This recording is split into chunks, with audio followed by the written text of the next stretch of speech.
Item ಯಾವುದೇ ಇರಲಿ try ಮಾಡಿ ಆಚಿ ಚಿಕನ್ ಮಸಾಲಾ. ತುಮಕೂರಲ್ಲಿ ಹಾಡು ಹಗಲೇ ಚಿನ್ನದಂಗಡಿ ದರೋಡೆಯನ್ನ ಮಾಡಲಾಗಿದೆ. ಶಿರಾ ತಾಲೂಕಿನ ಕಳ್ಳಂಬೆಳ್ಳದ ಬೆಂಚೆಗೇಟ್ ಬಳಿ ನಡೆದಿರುವಂತಹ ಘಟನೆ ಇದು. ಜಗದಾಂಬ ಚಿನ್ನದಂಗಡಿಗೆ ರಾಜಸ್ಥಾನದ ತಂಡ ದಾಳಿಯನ್ನ ಮಾಡಿತು. ತುಮಕೂರಿನಲ್ಲಿ ಹಾಡು ಹಗಲೇ ಚಿನ್ನದಂಗಡಿ ದರೋಡೆಯನ್ನ ಮಾಡಲಾಗಿದೆ. ಶಿರಾ ತಾಲೂಕಿನ ಕಳ್ಳಂಬೆಳ್ಳದ ಬೆಂಚೆಗೇಟ್ ಬಳಿ ನಡೆದಿರುವಂತಹ ಘಟನೆ ಇದು. ಜಗದಾಂಬ ಚಿನ್ನದಂಗಡಿಗೆ ರಾಜಸ್ಥಾನದ ತಂಡ ದಾಳಿಯನ್ನ ಮಾಡಿದೆ. ಶಾಪ್ಗೆ ನುಗ್ಗಿ ಮಾಲೀಕನಿಗೆ ಕಾರದ ಪುಡಿಯನ್ನ ಎರಚಿ ಕೃತ್ಯವನ್ನ ಎಸಗಿದ್ದಾರೆ ಎನ್ನಲಾಗ್ತಾ ಇದೆ. 30 ಲಕ್ಷಕ್ಕೂ ಅಧಿಕ ಮೌಲ್ಯದ ಚಿನ್ನಾಭರಣ ಹಾಗೂ ಬೆಳ್ಳಿಯನ್ನ ಕಳ್ಳತನವನ್ನ ಮಾಡಿದ್ದಾರೆ. ನಿನ್ನೆ ಮಧ್ಯಾಹ್ನ ನಡೆದಿರುವಂತಹ ಘಟನೆ ಇದು. ಇವತ್ತು ಮೂವರನ್ನು ಕೂಡ ಪೊಲೀಸರು ವಶಕ್ಕೆ ಪಡೆದಿದ್ದಾರೆ.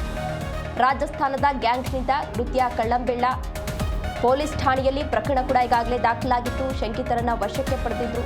ಆರೋಪಿಗಳ ಪತ್ತೆಗೆ ಈಗಾಗಲೇ ಹುಡುಕಾಟವನ್ನ ಕೂಡ ನಡೆಸಲಾಗಿತ್ತು. ಇದೀಗ ಮೂವರನ್ನ ಬಂಧಿಸಿ ಅವರನ್ನ ವಶಕ್ಕೆ ಪಡೆದು ಏನೇನು ಕದ್ದಿದ್ರು ಎಲ್ಲವನ್ನ ಕೂಡ ಪೊಲೀಸರು ವಶಕ್ಕೆ ಪಡೆದುಕೊಂಡಿದ್ದಾರೆ. ಜೊತೆಗೆ ವಿಚಾರಣೆಯನ್ನ ಕೂಡ ನಡೆಸ್ತಾ ಇದ್ದಾರೆ. ಯಾವ ರೀತಿ ಪ್ಲಾನ್ ಅನ್ನ ಮಾಡ್ಕೊಂಡಿದ್ರಿ, ಯಾರ್ಯಾರು ಭಾಗಿಯಾಗಿದ್ರು, ಇದರಲ್ಲಿ ನೀವು 3 ಜನನ ಇಲ್ಲ ಬೇರೆ ಯಾರಾದ್ರೂ ಇದರಲ್ಲಿ ಭಾಗಿಯಾಗಿದ್ರೋ ಅನ್ನೋ ಎಲ್ಲಾ ಆಯಾಮಗಳಲ್ಲೂ ಕೂಡ ಈಗಾಗಲೇ ಪೊಲೀಸರು ತನಿಖೆಯನ್ನ ಮುಂದುವರೆಸಿದ್ದಾರೆ. ರಾಜಸ್ಥಾನ ನೋಂದಣಿಯ ಬೊಲೆರೋ ವಾಹನದಲ್ಲಿ ಆಗಮಿಸಿದ್ರು. ಕಳ್ಳಂಬೆಳ್ಳ ಟೋಲ್ನಲ್ಲಿ ಬೊಲೆರೋ ವಾಹನ ಓಡಾಟ ಸೆರೆಯಾಗಿತ್ತು. ಅಂದರೆ ಸಿಸಿ ಕ್ಯಾಮೆರಾದಲ್ಲಿ ಸೆರೆಯಾಗಿತ್ತು. ಆ ದೃಶ್ಯಗಳನ್ನು ಆಧರಿಸಿ ಆ 3 ಆರೋಪಿಗಳನ್ನ ಈಗಾಗಲೇ ಬಂಧಿಸಿದ್ದಾರೆ. ನಿನ್ನೆ ಸಂಜೆವರೆಗೂ ಕೂಡ ಕಳ್ಳತನಕ್ಕೆ ಈ ಕದೀಬರು ಸ್ಕೆಚ್ ಹಾಕಿದ್ರು. ಅದಾದ ಬಳಿಕ ಇದೀಗ ಪೊಲೀಸರು ಕೂಡ ಇವರಿಗಾಗಿ ಹುಡುಕಾಟವನ್ನು ನಡೆಸ್ತಾ ಇದ್ರು.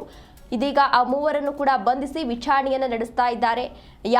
ಯಾವ ರೀತಿ ಸ್ಕೆಚ್ ಅನ್ನ ಹಾಕೊಂಡಿದ್ರಿ, ಯಾವಾಗ ಬಂದಿದ್ರಿ, ಎಷ್ಟು ದಿನದಿಂದ ಈ ರೀತಿ ಸ್ಕೆಚ್ ಅನ್ನ ಹಾಕೊಂಡಿದ್ರಿ, ಬರೀ ನೀವು 3 ಜನ ಮಾತ್ರ ಇದರಲ್ಲಿ ಭಾಗಿಯಾಗಿದ್ರಾ ಇಲ್ಲ ಬೇರೆ ಯಾರಾದ್ರೂ ಇದ್ರೋ ಏನೋ ಎಲ್ಲಾ ಆಯಾಮಗಳಲ್ಲೂ ಕೂಡ ಈಗಾಗಲೇ ಪೊಲೀಸರು ತನಿಖೆಯನ್ನು ಶುರು ಮಾಡಿದ್ದಾರೆ.